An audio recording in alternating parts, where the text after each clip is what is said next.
Hi, I'm Eric Woolridge, Director of the Virtual Reality Center at Somerset Community College, and we want to welcome you to our podcast.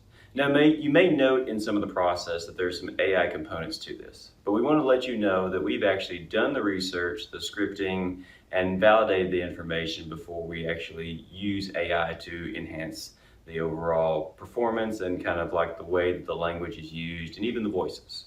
So even though you're hearing some AI, it's actually human made.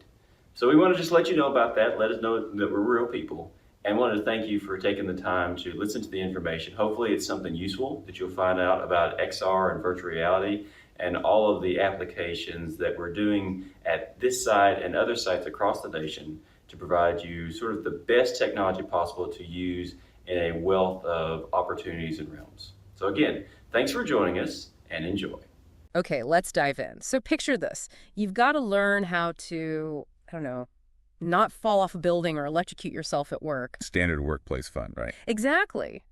But instead of like a grainy video from the 90s, you strap on a VR headset. We're talking virtual reality safety training. Sounds cool, maybe. A bit futuristic. But does it actually work? Is it any good? That's what we wanted to figure out. We've been digging into some actual VR safety training sessions. Found a bunch on YouTube, actually. Yeah, mainly from a channel called GW Pro VR Training. And then this other source, Morty's Laboratorium, had some real gems, too. Real experiences, you know? People actually doing the training, everything from electrical hazards, working up high confined spaces. Fire safety, too. It's quite the mix. And we also took a quick look at the GW Pro website itself. Right, just to get a sense of what they're, selling, the official pitch versus the reality we saw in the videos. Which can be different. Yeah, sometimes. So look, our mission today basically is to pull out the interesting bits from these VR sessions, the surprising stuff, maybe the slightly funny moments. Or the just plain weird ones. Definitely those two.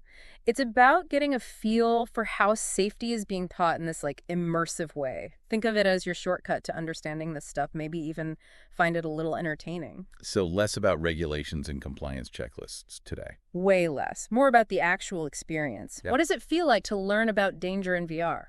Well, the first thing that kind of hits you is the range. The quality is variable. Oh, for sure. Some look pretty slick. Others feel a bit, basic. Yeah, rudimentary is a good word. And the audio. Let's talk about the audio. Okay, yes. The electrical safety ones. Some had this voiceover that was just... Wow. Like completely robotic, no emotion at all. Zero. Telling you about lethal voltages like it's reading a shopping list. It's kind of jarring, isn't it? It really is. You're in this like visually intense situation, potential danger everywhere. And the voice is just flat calm. Warning, high voltage, monotone. Does that actually work? Do people take it seriously when the delivery is so, That's the question, right? It feels like a disconnect. And then you see the users themselves, especially in some of those Morty's Laboratorium clips. Oh, struggling with the controls. Totally. Trying to like grab a virtual tool or plug something in. It's not always intuitive. There was one guy just fighting with a virtual power cord. Muttering about the buttons. Yeah. Which, is a real problem if you're battling the interface. You're not learning about safety, are you? You're just learning how to use the VR controller. Exactly. The tech shouldn't be the obstacle. And the tone shifts. You can be in this like peaceful, sunny outdoor scene. And then suddenly, bam, a mechanical voice goes, confined space entry training commencing. Whoa, okay. Bit of whiplash there. It highlights how important consistent design is. The environment should match the task, shouldn't it? Yeah, it should support the learning, not feel totally random. Oh, and the time estimates. Oh yeah, some of those were optimistic. Or maybe pessimistic, depending on how you look at it. 3 hours for a confined space VR module. The user in that video was joking, like, do I need the premium version for a shorter one? Yeah, 3 hours in a VR headset doing safety training. That's a long time. Yeah. Makes you wonder about fatigue. Totally. Can you even absorb information effectively for that long in VR? Maybe shorter bursts are better? Seems likely. Keep it focused. Yeah. But hey, it wasn't all clunky controls and long sessions. There were some genuinely weirdly funny bits. Okay, like the warning tape. Remember that? Vaguely. Right, what was it? The robot voice calmly tells you how to attach the warning tape step by step. Very serious. Right. And then it just lets out this completely random, super enthusiastic woo-woo sound effect. No way! Really? Woo-woo! Yeah, like a little party horn. It was so out of place. That's memorable, I guess. I don't know if it helps you learn about warning tape, but you'd remember the woo-woo. Exactly. It's that line between, like, engaging and just Yeah. silly, undermining the seriousness. Yeah, a fine line. And sometimes the instructions themselves were just confusing. Oh, the valve lockout one with the chain. Yes. The user kept asking, what do I do with the chain? And the VR just didn't seem to explain it. He just kind of draped it over something in the end. It felt like the simulation assumed you already knew or just wasn't clear enough. Which is risky, right? If the VR doesn't teach it properly, you could do it wrong in real life. Yeah. It needs to be super clear. No ambiguity allowed in safety. And then there was just the general VR jankiness. Yeah, like the upside-down virtual pens. Yes. Or like disembodied gloves just floating there handing you equipment. It kind of breaks the immersion, doesn't it? Reminds you constantly, okay, this isn't real. Which is the opposite of what VR is supposed to do. You want to feel like you're there. Exactly. Those little glitches pull you out of it. Something else that struck me was the sheer variety of jobs these virtual users were doing. Oh yeah, like 1 minute they're an electrician. Next minute, they're checking fall protection on a roof. Then they're suddenly putting out a fire. Yeah. It shows how broad the scope is for this VR training stuff. They're covering a lot of ground. And the GW Pro website definitely backs that up. They offer modules for all sorts of things. It seems like they're positioning VR as like a one-stop shop for safety training. But does that lead to consistency issues? Because we noticed some things. Like what? Like the order of operations seemed different sometimes. I think it was in the hot work training, like when you're supposed to put up the warning signs. Seemed inconsistent. Yeah. That's not good. In safety, consistency is everything. You can't have conflicting instructions. That just confuses people. Totally undermines the training. VR companies really need to make sure everything aligns with, actual best practices. Absolutely. But you know what really brought these things to life? What's that? The commentary from the user in those Morty's videos. Oh, totally. Pure gold. The size, the sarcastic comments. Questioning the logic of the virtual world constantly. Why is this here? That makes no sense. It was great. It really showed the human side of interacting with this, sterile simulation. Yeah, that user feedback, even delivered as humor, is actually super valuable for developers, you'd think. For sure. The ladder safety one was pretty funny, too. What happened there? The users seemed genuinely confused about what a rung was, which, okay, maybe seems basic. But it's a good reminder. You can't assume everyone knows every term. Right. And the visuals sometimes clash, like you'd have these photorealistic backgrounds, but then the VR elements looked kind of cartoony. Yeah, that mismatch adds to the surreal feeling sometimes. Again, consistency helps immersion. And the fire safety module, remember the user getting annoyed? Being told to inspect the fire extinguisher. With zero guidance on what to inspect. Just inspect it. Right. How do you know if you've done it right?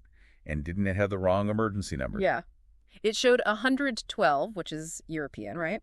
But the whole thing felt very US-based otherwise. Little details like that matter. They really do. Plus, wasn't that office just full of fire extinguishers? Like an alarming number.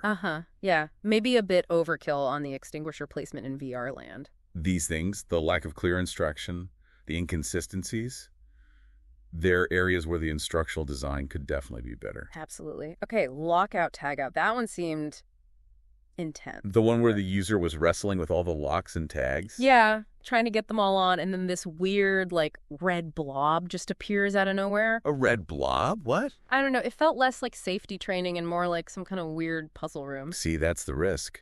If it gets too complicated or confusing, you lose the actual safety message. People just get overwhelmed. Keep it simple, right? And then there was Glenn. Glenn? Who's Glenn? Apparently, the guy responsible for everything wrong with the virtual truck and the prep module. The user kept blaming Glenn. Okay, that's pretty funny. Like an ongoing gag within the simulation. Yeah. Glenn didn't fix this.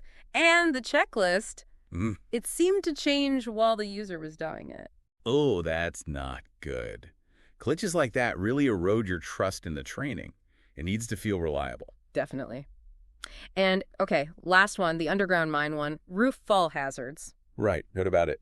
That took a weird turn. The users started getting genuinely creeped out, talking about skinwalkers potentially being in the mine. Skinwalkers? In a safety simulation? Seriously? Yeah. Because it was kind of low poly and dark, I guess. But talk about unexpected immersion. Wow. Okay, yeah, VR can definitely trigger strong reactions, even unintentionally. Yeah. But You probably want the focus to stay on, not getting hit by falling rocks rather than mythical creatures. Right. Keep the focus on the safety, maybe less on the potential horror elements, unless that's the point. Okay, so we've seen a lot.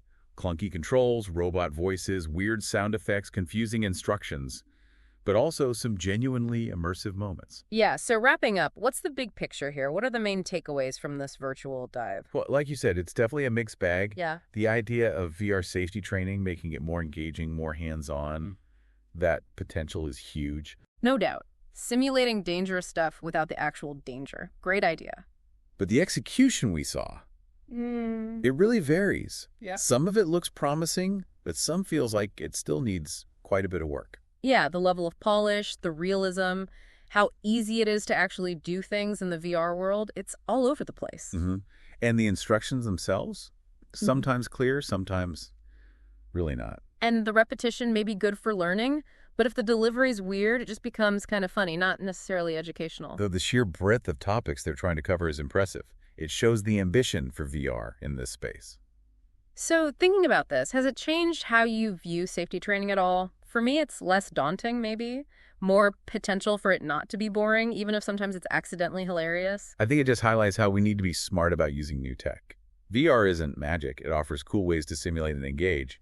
But you still need solid teaching principles behind it. Clear instructions, good design, focus on what actually needs to be learned. Otherwise, it's just, a fancy distraction. Right. So here's a thought to leave everyone with. As VR tech gets better, more realistic graphics, maybe AI making scenarios more dynamic, how could these safety trainings change? Ooh, interesting. Like truly personalized scenarios based on your mistakes or AI characters you interact with. Yeah. And maybe even outside of formal work training, could VR simulations help us be safer in everyday life? Practicing how to react to a kitchen fire or something. That's a cool idea. Lots of potential there for sure. But again, it comes down to thoughtful design and really understanding how people learn best, whether it's in VR or not. Definitely something to think about. Well, thanks for digging into the sometimes strange, sometimes surprising world of VR safety training with us. It just goes to show, even in serious subjects, you can find some unexpected virtual adventures. Couldn't have said it better myself.